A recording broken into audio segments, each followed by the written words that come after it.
بسم اللہ الرحمن الرحیم۔ السلام علیکم ورحمۃ اللہ وبرکاتہ۔ حضور صلی اللہ علیہ وسلم ہر بیوی کے پاس ایک دن رہتے، باقی ازواج مطہرات باری باری زوجہ کے پاس اکٹھی ہو جاتی۔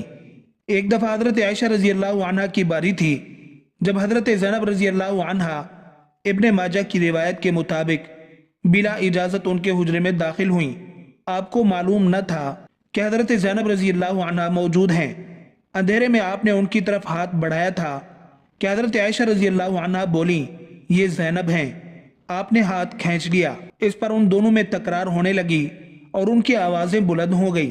ادھر نماز کھڑی ہونے لگی تو حضرت ابو بکر رضی اللہ عنہ نے آپ کو بلا لیا۔ حضرت عائشہ رضی اللہ عنہا بولیں، ابھی نماز ادا کرنے کے بعد میرے والد مجھے خوب ڈانٹیں گے۔ ایسے ہی ہوا۔ حضرت ابو بکر رضی اللہ عنہ نے انہیں سختی سے ڈانٹا، تم حضور صلی اللہ علیہ وسلم کے سامنے اس طرح بولتی ہو۔ ایک بار رسول اللہ صلی اللہ علیہ وسلم حضرت عائشہ رضی اللہ عنہا کے پاس آئے تو انہوں نے پوچھا، آج کہاں رہے؟ فرمایا، اے حمیرہ، ام سلمہ کے پاس تھا۔ کہنے لگی، ام سلمہ سے آپ کا جی نہیں بھرتا۔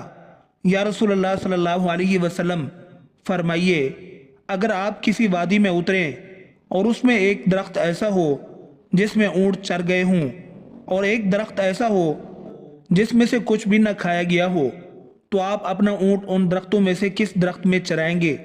نبی کریم صلی اللہ علیہ وسلم نے فرمایا کہ اس درخت میں جس میں سے ابھی چرایا نہیں گیا ہو۔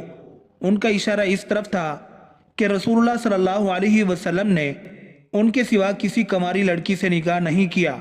تو کہنے لگیں، میں آپ کی دوسری عورتوں کی طرح نہیں، میرے علاوہ ہر عورت دوسرے مرد کے پاس رہی ہے۔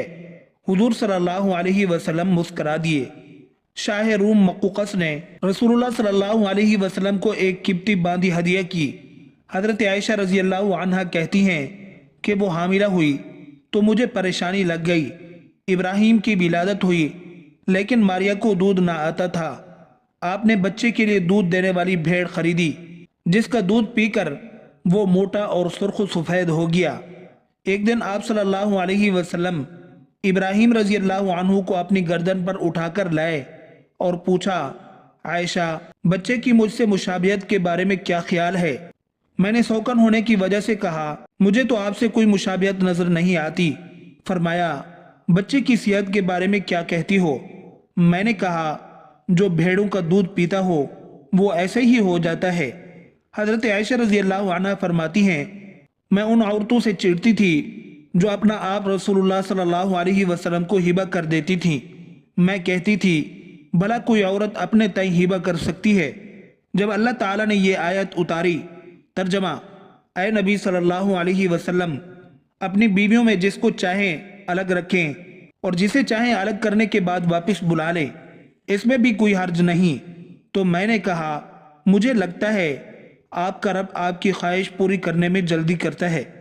ابن حجر رحمۃ اللہ علیہ کہتے ہیں، کئی صحابیات نے اپنی جان رسول اللہ صلی اللہ علیہ وسلم کو بخشی، مگر آپ کسی ایک کو نکاح میں نہ لائے کیونکہ یہ آپ کے منشا پر موقوف تھا، بشرطے کہ نبی صلی اللہ علیہ وسلم اس کو اپنے نکاح میں لانا چاہیں۔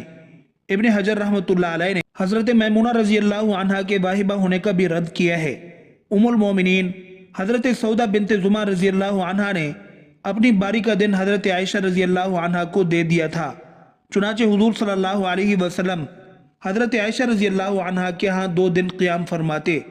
حضرت عائشہ رضی اللہ عنہا فرماتی ہیں، سودا کے علاوہ کوئی عورت ایسی نہیں کہ میرا اس جیسے طور طریقے اختیار کرنے کو دل چاہے، مگر ان میں بھی تندی تھی۔ ایک بار حضرت صفیہ بنت حوی اور حضرت عائشہ رضی اللہ عنہا میں جھگڑا ہوا، دونوں نے ایک دوسرے کے باپ کو برا بھلا کہا۔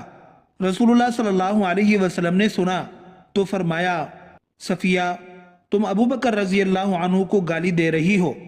حضرت عمر رضی اللہ عنہ فرماتے ہیں، نبی صلی اللہ علیہ وسلم کی ازواج آپس کے رشک و رقابت کی وجہ سے آپ سے روٹھ گئیں، تو میں نے ان سے کہا، نبی صلی اللہ علیہ وسلم تمہیں طلاق دی تو بڑی امید ہے کہ ان کا رب انہیں بدلے میں تم سے بہتر بیویاں دے دے۔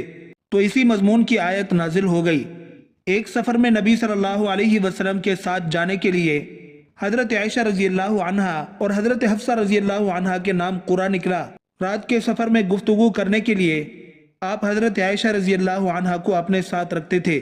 حضرت حفصہ رضی اللہ عنہا کو اس پر رشک آیا۔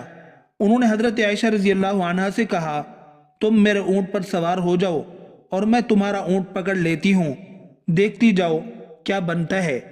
رسول اللہ صلی اللہ علیہ وسلم حضرت عائشہ رضی اللہ عنہا کے اونٹ کے پاس گئے اور حضرت حفصہ رضی اللہ عنہا کو سلام کیا۔ رات بھر کے سفر کے بعد پڑاؤ کا وقت آیا تو حضرت عائشہ رضی اللہ عنہا آپ سے دور رہ گئی۔ وہ نبی صلی اللہ علیہ وسلم سے شکوہ تو نہ کر سکتی تھی، اس لیے زمین پر اترتے ہی اپنے پاؤں اس خر گھاس میں ڈال دیے جس میں سانپ بچھوؤں کا بسیرا ہوتا ہے، اور رنج کے باعث دعا کرنے لگی، اے رب ڈسنے کے لیے مجھ پر کوئی سانپ بچھو ہی مسلط کر دے۔ نبی صلی اللہ علیہ وسلم اپنی ایک زوجہ حضرت عائشہ رضی اللہ عنہا کے پاس تھے۔ اتنے میں ایک دوسری بیوی حضرت زینب رضی اللہ عنہا نے کھانے پر رکابی بھیجی۔ حضرت عائشہ رضی اللہ عنہا نے، جس کے ہاں نبی صلی اللہ علیہ وسلم بھی تھے، لانے والے خادم کے ہاتھ پر ایک ضرب لگائی تو رکابی گر کر ٹوٹ گئی۔ آپ نے رکابی کے ٹکڑے اور گرا ہوا کھانا اکٹھا کیا اور فرمایا، تمہاری اماں یعنی ام المومنین عائشہ رضی اللہ عنہا کو رشک آ گیا تھا۔ خادم کو روک کر آپ نے گھر سے نئی رکابی دے کر رخصت کیا۔ حضرت عائشہ صدیقہ رضی اللہ عنہا فرماتی ہیں کہ ایک رات سوتے وقت میرا جسم آپ صلی اللہ علیہ وسلم کے جسم سے مل گیا۔ آپ صلی اللہ علیہ وسلم نے فرمایا، عائشہ کیا تم مجھے اس رات رب کی عبادت کی اجازت دیتی ہو؟ میں نے کہا، واللہ مجھے آپ کا قرب پسند ہے، تاہم میں آپ کی خواہش کو ترجیح دیتی ہوں۔ پھر آپ صلی اللہ علیہ وسلم نے قیام کیا اور رو رو کر قرآن پاک کی تلاوت کی، حتیٰ کہ آپ کے کندھے مبارک بھیگ گئے۔ پھر آپ صلی اللہ علیہ وسلم بیٹھ کر تلاوت کرتے رہے، حتیٰ کہ آپ کے پہلو آنسوؤں سے تر ہو گئے۔ پھر لیٹ کر تلاوت کی اور روتے رہے، حتیٰ کہ زمین تر ہو گئی۔ آپ صلی اللہ علیہ وسلم کے پاس جب حضرت بلال رضی اللہ عنہ آئے تو انہوں نے کہا، یا رسول اللہ صلی اللہ علیہ وآلہ وسلم، میرے والدین آپ پر قربان، کیا اللہ تعالیٰ نے آپ کے آئندہ اور گزشتہ تمام گناہ معاف نہیں کر دیے؟ فرمایا، بلال پھر میں شکر گزار بندہ نہ بنوں؟ اللہ تعالیٰ نے مجھ پر اس رات یہ آیت نازل فرمائی۔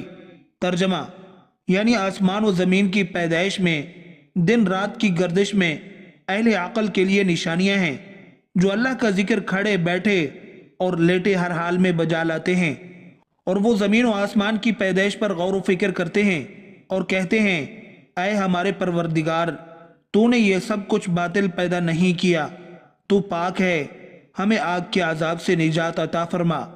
اللہ پاک ہمیں دین کی سمجھ نصیب فرمائے اور ہمارا خاتمہ ایمان پر فرمائے، آمین۔ ناظرین، کومنٹ باکس میں ایک بار صلی اللہ علیہ وسلم ضرور ٹائپ کریں۔ شکریہ۔